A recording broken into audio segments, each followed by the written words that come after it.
Okay, let's put you in the mood.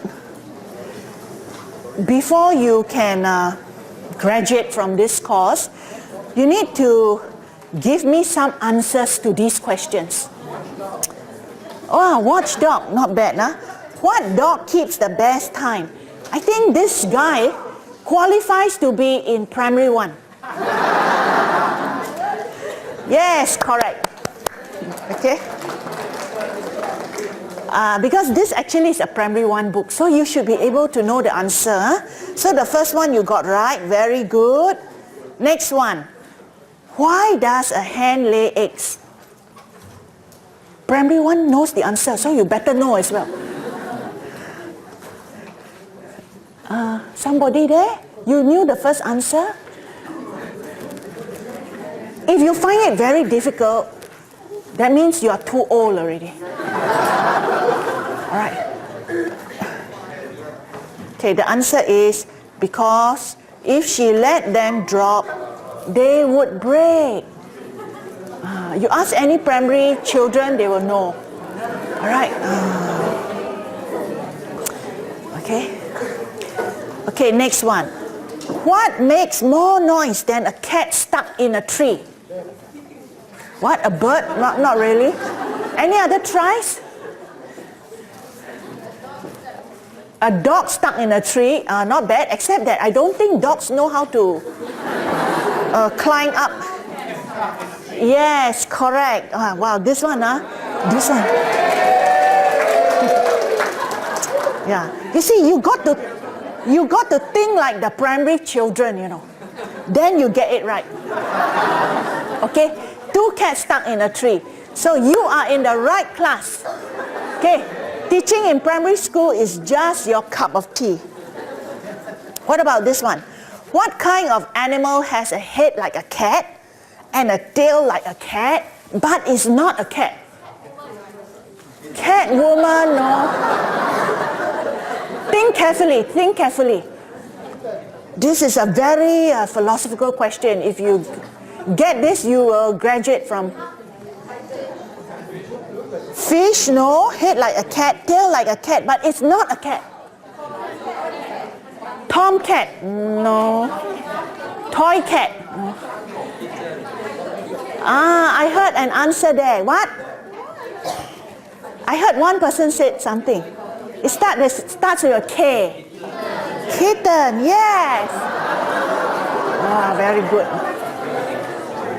Okay.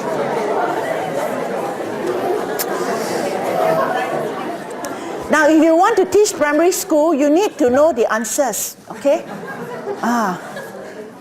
Why does a stork stand on one leg?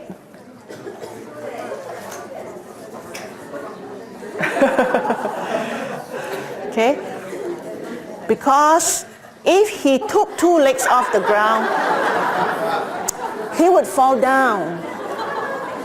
Oh, I see.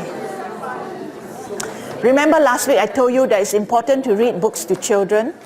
Okay, at 7 p.m. when we finish the lecture, the last one, you don't ever have to see me again, I promise you.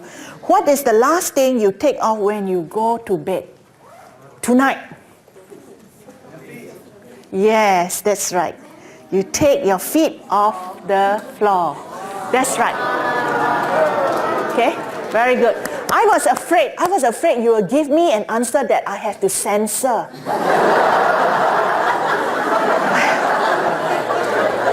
But luckily, you all are very good students. Okay, you take your feet off the floor. Okay, so now we will do the primary, the syllabus, past and present syllabus, okay? The past and present syllabus. And there are many trends that I'm going to talk to you about. In fact, there are 7 trends, okay? So we will go into these 7 trends which will involve you as primary school teachers, okay? And the last trend will of course be towards 7 o'clock, all right? And I divided it 7 because I thought 7 is a lucky number. Of course, it could have been divided into 5 or 6 because some of them actually can be conflated into 2. Okay? Trends are like broadband for one, multimodality, media, cross-cultural, multiple intelligence, oral. Okay, oral speech is now going to be very, very important. That's why we have the Speak Good English campaign. And then also methods. What methods to use? Okay, so these are the 7 trends we'll talk about. They will influence your career. They're very important for teachers to know. Okay, you need to know what they are. Okay, let's do the first one. Okay, the first one is broadband. Okay, this will affect you. I'll read to you what's on the slide. Huh? And the slide says that the world's fund of information is doubling every 2.5 years. Fantastic. Huh? Scientific information doubles every 5 years. Okay? And the scientific knowledge doubles every 10 years. Very fast. Okay, I copied this from the UN report. So by the time a child is born today, it finishes college, knowledge may have quadrupled. Okay, now you understand why the ministry makes it compulsory for teachers like yourself to take up at least 60 hours a year of learning. That means you have to, besides your hours, go and apply for 60 hours. Now, if you love to learn, then it's fine because it's all free. And you know some of these courses are very expensive. All right, and the ministry is spending lots and lots of money on this because they know that information is doubling and you cannot just exist on your old information. It's going to be out of date soon. Okay, so every year you have to like go to school for 60 hours, wherever you want, British Council, I hope not after my lecture, NIE, RELC, you can choose any course that you want. Okay, so by the time the child reached age 50, knowledge would have grown 32-fold, 32 times. As much as 97% of world's knowledge will be accumulated over one person's lifetime. Okay? So there's a lot more that we have to learn. You have to learn. I have to learn as well. Okay? So this is the age we live in. Now, this is going to be automatic. So you just read these 10 slides. Huh?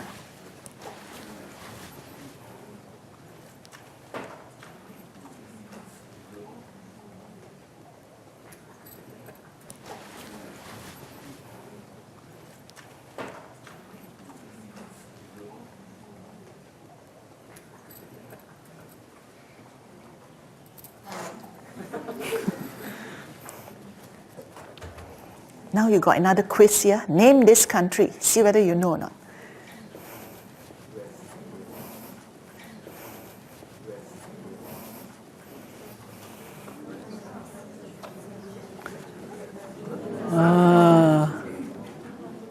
Yeah.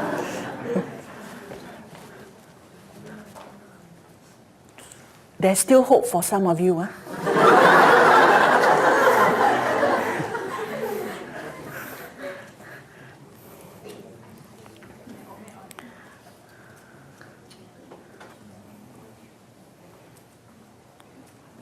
Now it's BG, not BC.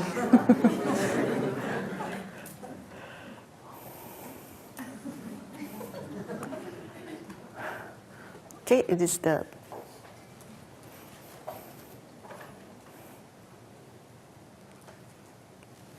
daily, 3,000 books daily.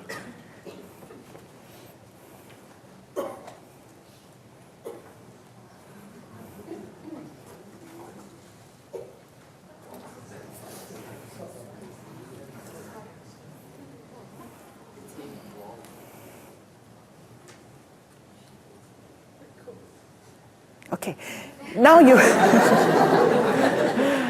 you believe me when I said that we are living in a threshold. We are living in a watershed. Remember I used that word in the first 2 lectures and I said that this is the second Renaissance. Okay, some people didn't believe me, I know. Even when I wrote the article, they say not true and all this. That's because they can't see it. Okay, but this is a very unusual period. It's a very unusual period. We never had so much knowledge before. We never had to force teacher to go to school every year. We never had to do this. The teacher used to be the repository of knowledge. All right, but now the teacher doesn't know very much. This is a new age because new knowledge keeps coming in. The world keeps changing so fast. It is an exponential era. Okay? So teaching now is equated with learning. To teach, you have to learn. To teach, you have to learn. And for all of you, you're very lucky because when you teach, you can learn. Do you know that? When you teach, you can learn. And when you learn, you can teach. Okay? Because whenever you teach, you know the subject better. Isn't that great? Okay? You will benefit much more than your students. Okay? Because as you teach, you are teaching yourself. Basically, you're teaching yourself. So this is actually a great time to be a teacher because it is the information world. It is the information world. Now, even this poor old lady, I saw her picture in the magazine. She's 106 years old. Her name is Rosa Kuti. She's in India and she even have to go and learn the computer, poor thing. So this is the age we live in. Okay, so 106 years old also have to learn. We never see this sort of thing before. Now, the broadband, which is the first one, we're talking about number 1 first because they are number 7. Now we have to go to number 7.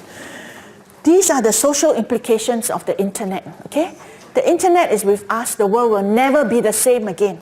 Okay, you can project different identities. You know that.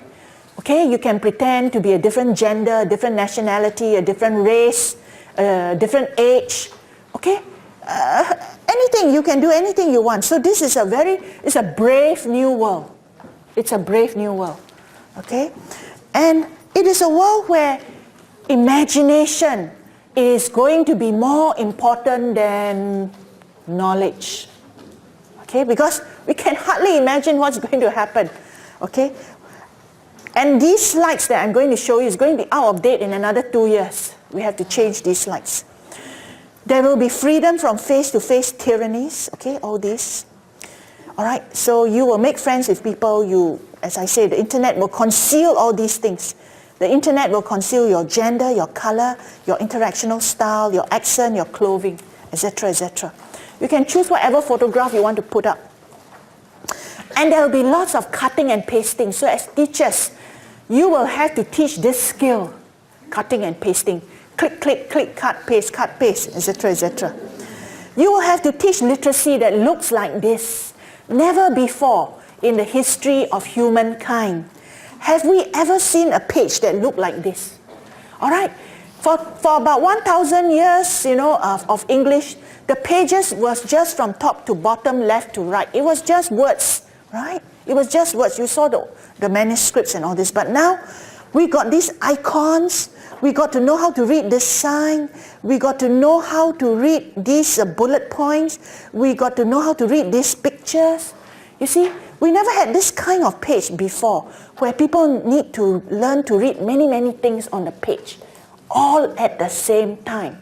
You no longer can read one word and then one word and then one word. No such things. Nowadays, literacy means doing many things at the same time, reading many things at the same time, reading it, simultaneously like this. You look at this little page that pop up. Okay, so you got to read this page. You got to know the relationship of this page to this page. Okay, and reading is like a labyrinth now. You can click here and go somewhere else, and then after some time, 1 hour you may come back to it and say, where was I? Sometimes you got lost in the labyrinth, Then you don't know how to come back already. All right, so this is like, whoa, it's a new world of reading. So literacy is undergoing great changes today. And you will be involved in teaching this new literacy. All right, when you're doing your methods class, the teachers will have to mention this to you. I don't even know whether they know how to teach you to teach this because it's so new. Okay, they have to teach themselves first. So I just want to warn you because this lecture is about trends, present and future. That this is something that will involve you. You see, the way we read is so different today.